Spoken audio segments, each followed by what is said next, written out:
Bon, on va poursuivre la discussion avec quelqu'un qui cohabite avec des itinérants, des gens qui sont dans des campements. Mehdi Semsari, il habite le campement Saint-Rémy dont on parlait il y a quelques instants. Il est avec nous. Bonjour. Oui, bonjour, vous allez bien? Oui, ça va bien, merci. À quoi ça ressemblait ce matin, le campement? Parce que j'ai lu dans la presse que c'était mieux qu'en avril. Mais ça veut dire quoi, ça, mieux qu'en avril? Il y a combien de tentes devant chez vous, là? Je vais juste faire une correction. J'habite en face du campement et non pas dans le campement. Ben oui, en face. Euh, ouais, la situation, écoutez, en avril, ça a été, il y a eu un nettoyage en fait qui a été fait par la ville juste avant que le protocole sorte.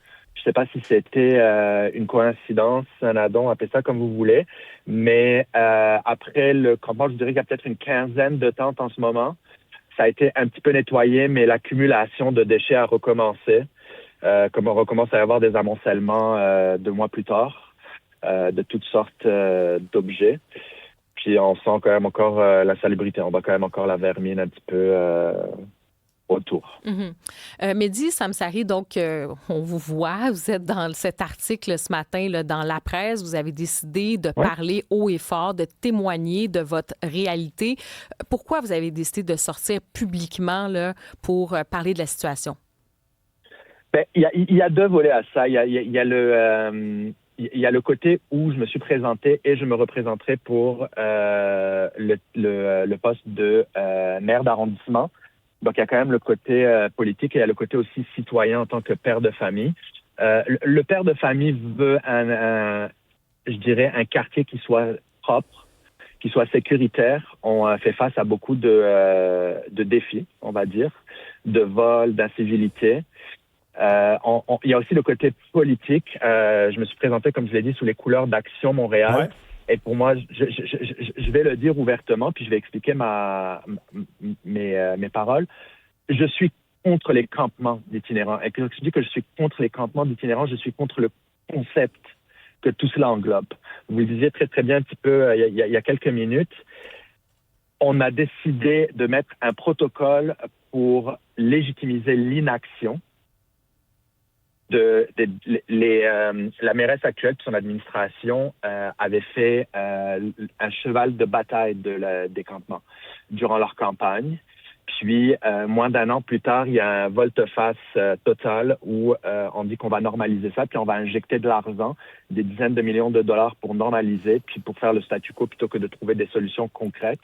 Puis pour moi, ça, c'est complètement inadmissible de laisser ces gens-là dans cette situation-là. Je suis déjà allé sur différents campements aux abords de la maison Benoît Labre.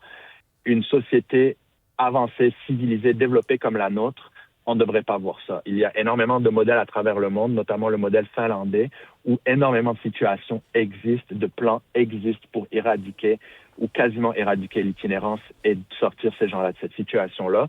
On nous vient avec un plan qui normalise des gens qui sont dans différentes situations. Comme vous l'avez dit, il y a des personnes qui sont en situation de défis de santé mentale. On a d'autres personnes qui ont des situations de consommation. On a des personnes qui, comme vous dites, qui sont à un événement, malheureusement, de se retrouver dans la rue.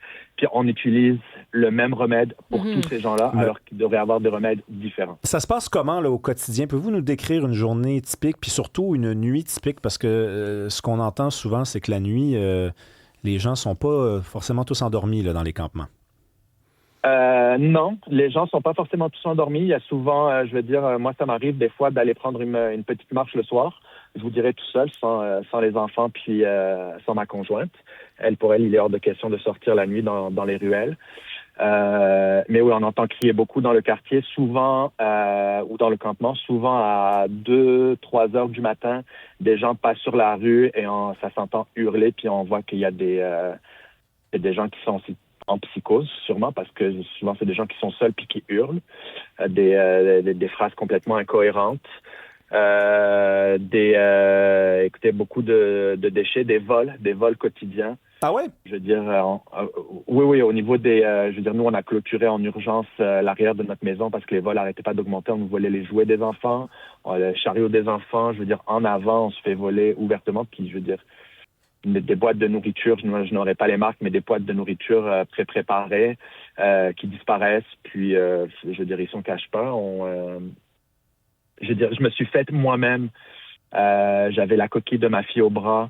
puis j'ai posé des charges malheureusement, mais je veux dire quelqu'un qui était en démence, clairement sous consommation, qui a essayé de m'arracher la coquille de ma fille alors que ma fille était à l'intérieur, de me l'arracher des bras. Je veux dire, c'est des situations très, très difficiles. Absolument. Et donc, ça, c'est maintenant votre quotidien. Diriez-vous là, que la situation est en train d'empirer, que le campement il est en train de grossir aussi? Définitivement en train de regrossir après le nettoyage qui a été fait. Les déchets se réaccumulent, comme je dis. Il y a de plus en plus de personnes qui reviennent dans le campement ou qui viennent dans le campement. Je ne vais pas vous dire la situation de tout un chacun, mais oui, le campement est en expansion en ce moment. Juste un petit mot sur les enfants. Vous avez dit votre femme ne se promène pas, votre conjointe, là, vous avez dit, elle ne se promène pas dans les ruelles. Ouais. J'imagine que c'est le cas de beaucoup de femmes dans le coin, mais les jeunes enfants qui jouent au ballon, qui ont de l'espace d'habitude pour courir, qu'est-ce que ça a changé dans leur vie? C'est la présence d'itinérants? Il n'y en a pas des enfants. Il y en a pas des enfants qui jouent dans la rue proche de chez nous. Ça se déplace dans les parcs un petit peu plus loin. Donc, ça a vraiment changé votre quotidien. Et diriez-vous, c'est ça, vous parlez avec vos voisins, tout ça, est-ce qu'ils craignent aussi pour la sécurité puis pour leur maison aussi? Là, vous avez mentionné qu'il y a eu des vols, tout ça. Est-ce qu'ils craignent aussi en se disant, on pourra peut-être pas vendre nos maisons éventuellement? Écoutez, il y a plusieurs maisons qui ont été depuis le début de l'année. Il y a eu 5 pancartes à vendre. Elles sont toujours là pour la plupart. D'autres personnes qui ont juste enlevé leur pancarte. Puis je parle beaucoup avec de par mon rôle un petit peu impliqué en politique, je parle souvent avec mes voisins. Il y en a beaucoup qui ont juste laissé tomber parce qu'ils n'ont aucune offre ou des offres qui sont complètement déraisonnables. Vous le disiez justement un petit peu plus tôt, une baisse de la valeur des logements aux alentours ou des problèmes d'insécurité. Donc les gens sont juste pas intéressés à acheter. Les gens veulent partir, mais il y a personne qui veut acheter. J'ai jamais entendu parler d'infraction, mais oui, j'ai parti une pétition pour justement sécuriser le campement et éventuellement le déplacer loin des chemins de fer parce qu'il y a un réel problème par rapport à ça. Puis je parle souvent de compte à rebours. C'est pas est-ce qu'il va arriver quelque chose, mais il manque combien de temps avant qu'il y ait un problème. Parce qu'il va y avoir un problème avec tous les incendies puis les wagons-citernes à côté. Ben oui, parce qu'il y a des trucs qui passent, on ne sait même pas c'est quoi qu'il y a là-dedans. Là. Ça peut être des produits méga inflammables. Là. Aucune idée. On a communiqué avec le CN, puis le CN ne veut pas divulguer qu'est-ce qu'il y en est. Ce terrain-là appartient donc au CN, au MTQ et à la ville, puis tout le monde se relance la balle en disant que non, c'est pas de leur ressort. Alors je veux dire que c'est un terrain qui est semi-public et privé.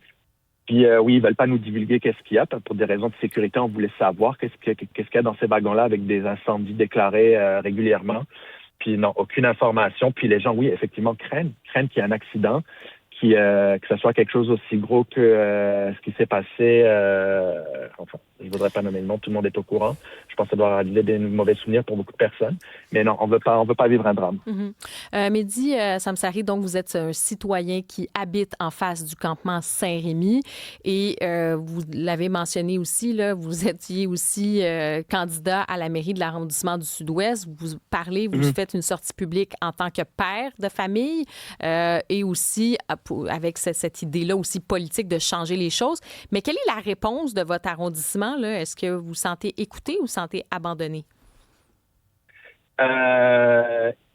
Écoutez, on se sent écouté, oui, parce qu'on nous donne un droit de parole. Je veux dire, toujours les conseils d'arrondissement.